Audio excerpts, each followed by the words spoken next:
Okay, finishing up John chapter 7. Lots of stuff in here we have to examine. A couple of major issues. Jesus had physical brothers, biological brothers. John chapter 7. His humanity had to avoid being assassinated, stoned to death before his time. Now, let's look at where we left off. Look up the words Jesus went on to say that if one okay, that's where we are.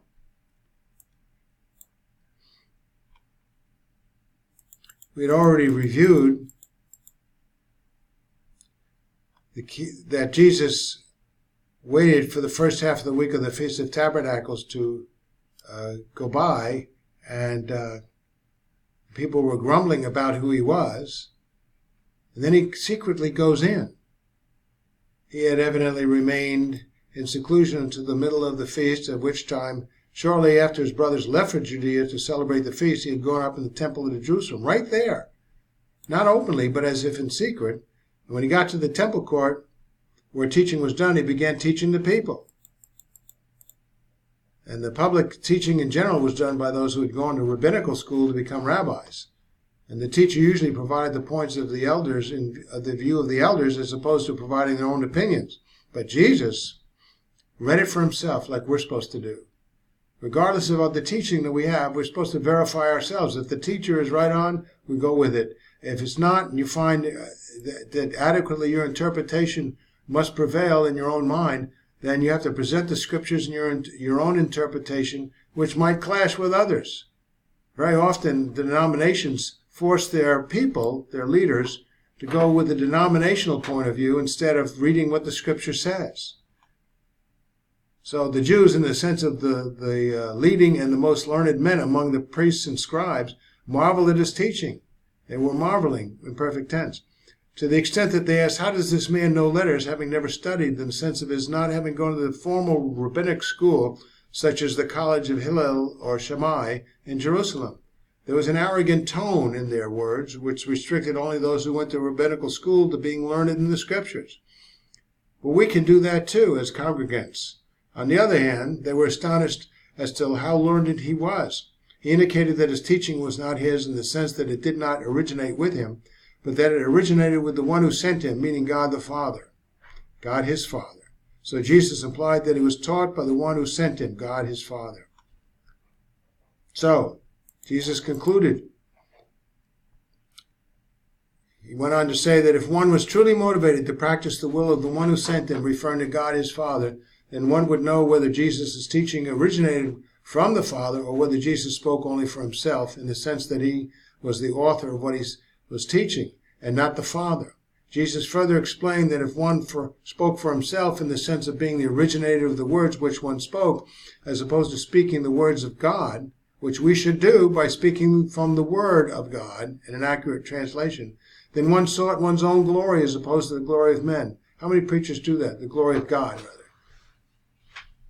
We follow the Word, following the rules of language, context, and logic, proper reading. The test of the source of the teaching is by an examination of the motive which produced the teaching. Are you going to take a risk and regardless go by what the words actually say? Or are you going to follow a line of reasoning or don't confront people with something that is confrontable? If a man sought his own glory, he would teach and act from that motive. He would evidence this through words and phrases which have a self-aggrandizing tone, a lack of humility. How many religious groups out in the street, they rabbit what their teachers tell them to say. And then you confront them with, well, that's not what the Word of God says here. Let's look. And I've been assaulted a couple of times taking that stance. Furthermore, when the truth was not being conveyed, there would be an absence of adequate proof of conclusions being made, a presence of a tone of distance and unwillingness to be questioned. How many times have you gone across that? Try asking the pastor a question after the service, a legitimate question, if you don't understand something, and see what happens. if he takes the time to work with you, then stay with the congregation. Jesus further explained that the one who spoke for himself, the one who spoke out of his own authority, sought his own glory. On the other hand, Jesus said that he, meaning himself, who sought the glory of the one who sent him, meaning God the Father, that was true.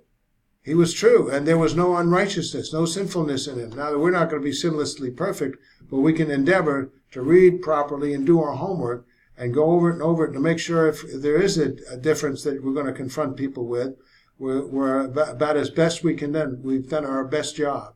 So Jesus proclaimed that he sought the glory of God his Father who sent him, and that he and his teaching were true in the sense that he spoke the words of God and that there was no sin in him. Can we try to do no less? Now, we're not going to be sinless, but we can go with a well-organized, well-studied point. Note that Jesus had previously indicated that God had sent him to provide for the salvation unto eternal life for those who believed in him. Compare John 6:29. Jesus said to his disciples, "Work not for the food that is the perishing kind, but for the food that is the enduring kind to life eternal, which the Son of Man will give you. From him did the Father seal, even God." So God gave the Son of Man his seal, authenticating who he was. Then they said to him, "What shall we do that we may work the works of God?" And Jesus answered and said to them, "This is the work of God, which is no work at all, that you believe in him whom he sent." That's it. Is there any more that needs to be done? You can't go to another passage and insert that into this, John 6:29. So these, John 7:1-8, go back and review it. And then mirror the work of Jesus Christ, knowing the Word of God so well. You have to study it a lot harder than he did. He's the Son of God, the Son of Man. And get your ducks in a row. Verify the points that you know are going to be controversial. And if you get kicked out of a church, or you get castigated or chastised or admonished, take it as serving the Lord.